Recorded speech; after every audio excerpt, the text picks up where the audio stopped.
Macaulay के भारत आने के तुरंत बाद लॉर्ड बेंटिक ने मैकाले को general committee of public instruction के अध्यक्ष के रूप में नियुक्त किया। वे इंग्लिश लॉ और इंग्लिश कल्चर का प्रचार प्रसार करना चाहते थे, जिससे अंग्रेजी सरकार मजबूत होती। जब ओरिएंटलिस्ट्स और एंग्लिसिस्ट्स दोनों भावी शिक्षा नीति पर सहमत नहीं हो सके तो मैकाले सक्रिय हो गया। फरवरी 1835 में बेंटिक के सुझाव पर मैकाले ने अंग्रेजी शिक्षा का समर्थन करते हुए एक विस्तृत नोट लिखा। मैकाले ने तर्क दिया कि 1813 के चार्टर अधिनियम की व्याख्या अंग्रेजी साहित्य को बढ़ावा देने के लिए की जा सकती है। उन्होंने सुझाव दिया कि भारत का विद्वान मूल निवासी वो है जो लॉक या मिल्टन के कार्यों से परिचित हो। उनका मानना था कि विज्ञान को बढ़ावा देने का लक्ष्य केवल शिक्षा के माध्यम के रूप में अंग्रेजी के माध्यम से ही प्राप्त किया जा सकता है। मैकाले ने ओरिएंटल शिक्षण संस्थानों को जारी रखने का विरोध करते हुए सुझाव दिया कि उन्हें बंद कर देना चाहिए क्योंकि उनका कोई उपयोगी उद्देश्य नहीं है।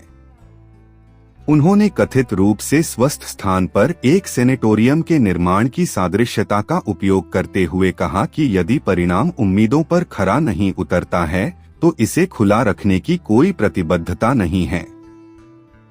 मैकाले ने इस बात पर प्रकाश डाला कि आम तौर पर बोली जाने वाली बोलियों में साहित्यिक और वैज्ञानिक जानकारी का अभाव है। उन्हें गरीब माना जाता था और मूल्यवान कार्यों का अनुवाद करने के लिए उन्हें किसी अन्य स्रोत से संवर्धन की आवश्यकता होती थी। उन्होंने इस बात पर जोर दिया कि जिन लोगों के पास साधन हैं और वो हायर एजुकेशन लेना चाहते हैं, उनके लिए उच्च अध्ययन केवल गैरस्थानीय भाषा में ही किया जाना चाहिए। यह बहस संस्कृत और अरबी बनाम अंग्रेजी तक सीमित हो गई। संस्कृत या अरबी न जानने के बावजूद मैकाले ने उन्हें शिक्षा के माध्यम के रूप में खारिज कर दिया। उन्होंने तर्क दिया कि एक अच्छे यूरोपीय पुस्तकालय की एक शेल्फ भारत और अरब के संपूर्ण देशी साहित्य से अधिक मूल्यवान है। मैकाले ने शिक्षा के माध्यम के रूप में अंग्रेजी की पुरजोर वकालत की और दावा किया कि यह अन्य पश्चिमी भाषाओं से ऊपर है। उन्होंने जोर देकर कहा कि अंग्रेजी जानने से बुद्धिमान देशों द्वारा कई पीढ़ियों में बनाई गई विशाल बौद्धिक संपदा तक पहुंच मिलती है। उन्होंने साहसपूर्वक कहा कि उस समय अंग्रेजी में उपलब्ध साहित्य 300 साल पहले पूरी दुनिया के संयुक्त साहित्य से आगे निकल गया था। मैकाले ने ओरिएंटल कार्यों की छपाई बंद करने, दिल्ली और बनारस को छोड़कर सभी ओरिएंटल कॉलेजों को समाप्त करने और वजीफा बंद करने का सुझाव दिया। उनका मानना था कि इससे उस चीज का अंत जल्दी हो जाएगा जिसे वे प्रगति में बाधक मानते थे। मैकाले ने प्रस्तावित परिवर्तनों को दिए गए महत्व पर जोर देते हुए उनके सुझावों को मंजूरी नहीं दिए जाने पर इस्तीफा देने की धमकी दी। लॉर्ड बेंटिक ने मैकाले की भावनाओं से पूर्ण सहमति व्यक्त की। उनके निर्णय के मुख्य बिंदु थे: 1. अंग्रेजी शिक्षा के माध्यम से यूरोपीय साहित्य और विज्ञान को बढ़ावा देना। 2. यदि मूल आबादी ने रुचि दिखाई तो देशी शिक्षा के कॉलेजों या स्कूलों को खत्म करने का कोई इरादा नहीं है। 3. समिति के तहत संस्थानों में मौजूदा प्रोफेसरों और छात्रों को वजीफा मिलता रहेगा। 4. धन का उपयोग करके ओरिएंटल कार्यों की छपाई बंद कर दिया जाएगा।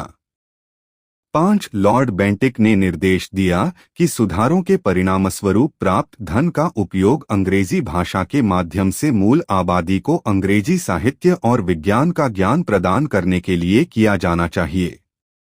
लॉर्ड बेंटिक द्वारा जारी 7 मार्च 1835 के आदेश को भारत के इतिहास में, विशेषकर शिक्षा के संबंध में, सबसे महत्वपूर्ण निर्णय के रूप में वर्णित किया गया है।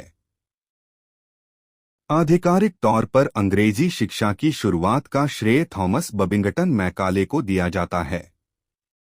उन्होंने एक महत्वपूर्ण भूमिका निभाई और लॉर्ड बेंटिक ने 2 फरवरी 1835 को लिखे गए मैकाले के लंबे मिनट के आधार पर आवश्यक आदेश जारी किया।